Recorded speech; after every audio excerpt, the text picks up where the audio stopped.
चलिए अब हम थर्मोडायनेमिक के फॉर्मूले देखते हैं। सबसे पहले तो फर्स्ट लॉ ऑफ थर्मोडायनेमिक किस किस को याद है? कौन कौन सा बच्चा जिसको फर्स्ट लॉ ऑफ थर्मोडायनेमिक याद है? कौन कौन ऐसा बच्चा है जिसको फर्स्ट लॉ ऑफ थर्मोडायनेमिक याद है? क्या कहता है first law of thermodynamic? First law of thermodynamic ये कहता है कि जो भी इंटरनल एनर्जी में चेंज आएगा, ठीक है, whatever be the change in internal energy, वो किसके बराबर होगा? जो भी आप हीट प्रोवाइड कर रहे हो सिस्टम को और जो भी उस सिस्टम पे काम किया गया है उसके समेशन के बराबर होगा। ठीक है, सो क्यू क्या है? That is heat given to the system. ये ध्यान रखना है, बहुत इंपॉर्टेंट है, गिवन टू द सिस्टम। ठीक है, और यहां पर W क्या है? Work done on the system. Work done on the system, ये चीज बहुत इंपॉर्टेंट है, ऑन दी सिस्टम। आज बहुत सारे बच्चों को ये फर्स्ट लॉ ऑफ थर्मोडायनेमिक याद नहीं होता, और याद होता है तो वो गलत तरीके से याद होता है, क्योंकि उनको पता ही नहीं होता ये Q किसको लिख रहा है और W किसको। ये हीट Q का मतलब है हीट सिस्टम को दी गई, समझ में आ गया, और W का मतलब है सिस्टम पे काम किया गया। तो बहुत फर्क है ये लैंग्वेज। अगर आपने भाई सिस्टम से हीट निकाली भी तो जा सकती है, आया समझ में? सिस्टम से हीट निकाली भी जा सकती है, वर्क सिस्टम खुद भी कर सकता है, पर यहां पर जो इक्वेशन लिखी गई है वो उस वे में लिखी गई है। जब आप किसी सिस्टम को हीट देते हो, जब सिस्टम पे काम करते हो, तो वो जो समेशन है वो डेल्टा यू के बराबर होता है। इसको फर्स्ट लॉ ऑफ थर्मोडायनेमिक कहते हैं। किस किस को याद हो गया ये first law of thermodynamic? That is delta U equals to Q plus W. याद होना चाहिए, और क्यू और डब्ल्यू का पता भी होना चाहिए कि किसको दिखाते हैं यहां पे, वो बहुत इंपॉर्टेंट है। Is this clear? सबको समझ में आ गया? तो देखो यहां पर क्यों लिखा हुआ है, heat given to the system and work done on the system. ये आपको पता होना चाहिए। अगर आपको ये नहीं पता, आप फॉर्मूला का भी ढंग से यूज ही नहीं कर पाओगे, उल्लू के पट्टे बन के रह जाओगे, सवाल आपसे होगा ही नहीं। Is this clear? अच्छा, मंजू गौतम, अच्छा से बर्थडे, हैप्पी बर्थडे मंजू का बर्थडे है भाई, मंजू को विश कर दो फटाफट से। चलो, तो अब हम लोग आगे चलते हैं। फर्स्ट लॉ ऑफ थर्मोडायनेमिक है relation between delta H and delta U. Delta H और डेल्टा यू में क्या रिलेशन होता है? So can you please answer this question? Who can answer this question? What is the relation between delta H and delta U? कौन बताएगा? कौन बताएगा? जल्दी से बताओ, कौन कौन यहां पर है जो आंसर दे सकता है कि डेल्टा एच और डेल्टा यू में क्या रिलेशन होता है? What is the relation between delta H and delta U? Can you please answer this question? It's a brilliant question.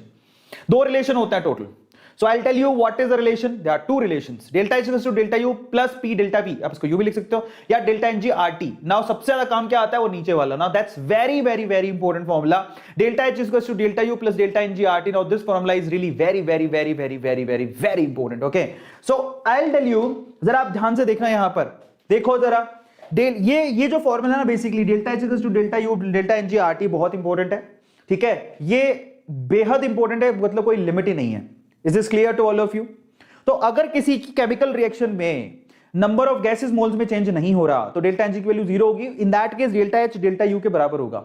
सो अगर मैं कहूं कि डेल्टा एनजी की वैल्यू जीरो है तो डेल्टा एच किसके बराबर होगा? डेल्टा यू के। समझ में आ गया? सो ये इक्वेशन यहां पर बहुत काम आती है। आपसे पूछा जाता है कि डेल्टा एच डेल्टा यू के बराबर कब होता है? जब डेल्टा एनजी की वैल्यू जीरो होती है। अभी डेल्टा एनजी क्या है? डेल्टा एनजी का मतलब ये होता है, जरा आप चेक करो। डेल्टा एनजी का मतलब समझाता हूं आप लोगों को। डेल्टा एनजी का मतलब होता है मतलब एग्जांपल देके समझाता आपको, वैसे मैं लिख देता हूं। डेल्टा एनजी का मतलब होता है बेसिकली प्रोडक्ट की तरफ गैसियस मॉलिक्यूल्स कितने और रिएक्टेंट की तरफ गैसियस मॉलिक्यूल्स कितने हैं, उनका क्या होता है? डिफरेंस बेसिकली डेल्टा एनजी कहलाता है। तो अगर मैं आपको एग्जांपल दूं, जैसे मान लो कि nitrogen plus thrice of hydrogen will give you twice of ammonia. Okay, so in that case अगर मैं बोलूं आपको डेल्टा एनजी की वैल्यू निकालो, तो डेल्टा एनजी की वैल्यू आप कैसे निकालोगे? तो देखो यहां पर प्रोडक्ट की तरफ कितने हैं? गैसेस मोल्स, अमोनिया गैस होती है, 2 हैं। यहां पर कितने हैं? 3 और 1 4। तो 2 - 4, ये कितना आएगा? माइनस का 2। तो यहां पर डेल्टा एनजी की वैल्यू है माइनस की 2। समझ में आ गया? माइनस का 2। तो डेल्टा एनजी का वैल्यू मतलब होता है प्रोडक्ट की तरफ कितने गैसेस मोल्स हैं और रिएक्टेंट की तरफ कितने हैं, उनके डिफरेंस को हम लोग क्या बोलते हैं? Delta n g. और अगर डेल्टा एनजी की वैल्यू जीरो होगी तो डेल्टा एच किसके बराबर होगा? डेल्टा यू के। और ये रिलेशन आपको पक्का याद होना चाहिए, ये मतलब बहुत बहुत बहुत इंपॉर्टेंट है, जो बहुत बार पूछा जाता है। तुम्हारे पास हो गया। अब आते हैं वर्क कैसे निकाला जाता है? Can you please answer this question? How you can calculate work कैसे निकाला जाता है? That's very simple. By the way minus का साइन लगाओ। यहां पर वर्क वॉल्यूम में चेंज के हिसाब से निकाला जाता है, V1/V2 और P dV। ये एक्चुअल में फॉर्मूला होता है वर्क निकालने का। ठीक है, बट अगर एक्सटर्नल प्रेशर कांस्टेंट है तो in that case if external pressure is constant, जो एक्सटर्नल प्रेशर लगाया गया है अगर मैं कह दूं कि वो कांस्टेंट है, in that case work done क्या होगा? That is minus of P external V2 - V1 and that's very easy.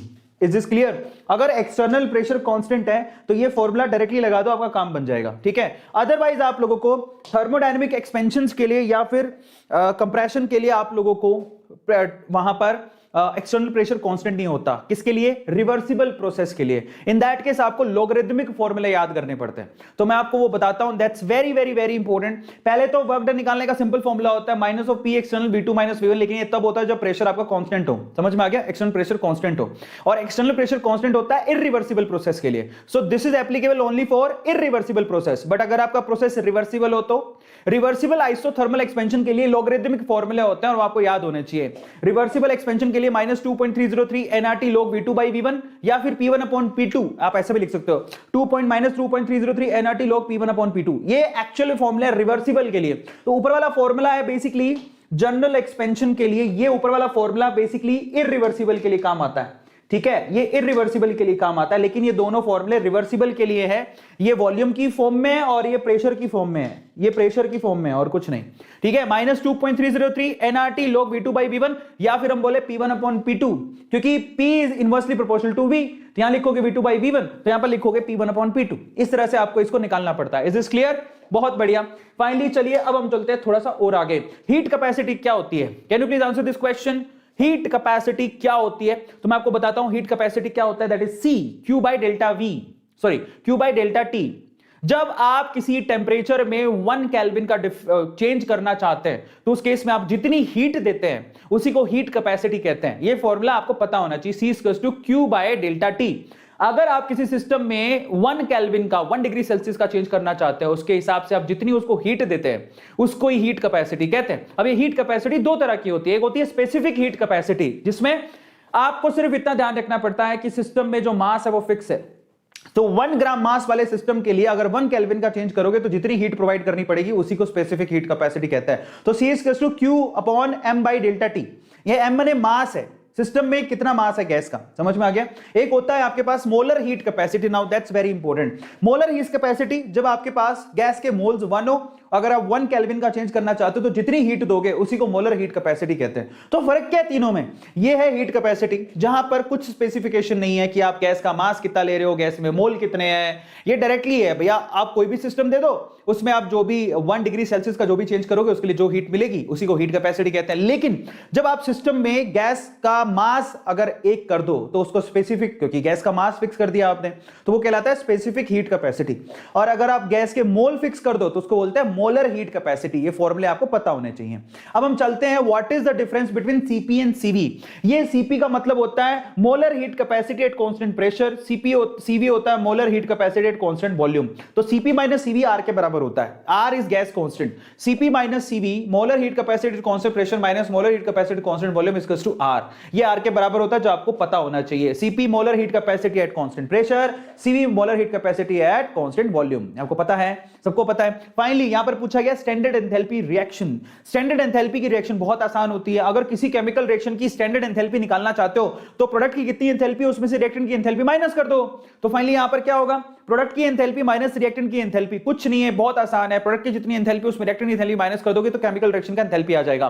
फिर होता है एंट्रोपी। एंट्रोपी क्या होता है? एंट्रोपी का मतलब होता है फ्रीडम। कैसे निकालते हैं? कैसे निकालते हैं एंट्रोपी? तो आपको बताता हूं, that is Q reversible by T। That's very simple. ठीक है, रिवर्सिबल सिस्टम की जो भी हीट है उसको टेंपरेचर से डिवाइड करते हो तो उसको एंट्रोपी इस तरह से निकाली जाती है। That's very simple. किस किस को याद हो गया? Delta equals to Q reversible by T किसको याद हो गया? जल्दी से बताओ मुझे, बहुत सिंपल है। That's very easy. लिखो चैट सेक्शन के अंदर। हाँ, अभी आपके सबके हालत खराब हो रहे हैं नहीं? हाँ चलो, तो फाइनली ये होता है। अब आता है गिब्स फ्री एनर्जी, और ये चीज तो आप लोग बहुत बार पढ़ते हो, आपके इलेक्ट्रोकेमिस्ट्री के अंदर भी पढ़ते हो। गिब्स फ्री एनर्जी क्या होता है? Delta G equals to delta H minus T delta S. बहुत बार पढ़ते हो, थर्मोडायनामिक इक्वेशन है ये। Delta G equals to delta H minus T delta S. Delta G का मतलब गिब्स एनर्जी होती है, डेल्टा एच का मतलब एंथैल्पी, टी माने टेंपरेचर, डेल्टा एस मतलब एंट्रोपी। और डेल्टा जी को वैल्यू आप देखो ये कहां पर था? इक्विलिब्रियम के केस में डेल्टा जी नोट किसके बराबर होता है? Minus R T L N of K K. और ये हम बहुत बार कर चुके हैं, ये आप लोग इलेक्ट्रोकेमिस्ट्री में भी पढ़ चुके हो, ऑलरेडी पढ़ चुके हो, ये आपको मैंने पढ़ाया हुआ है। मेन इक्वेशन ये है, delta equals to delta H minus T delta S. और ये मैंने आपको बहुत बार डिटेल में समझाया कि इक्वेशन को आपको याद करना है।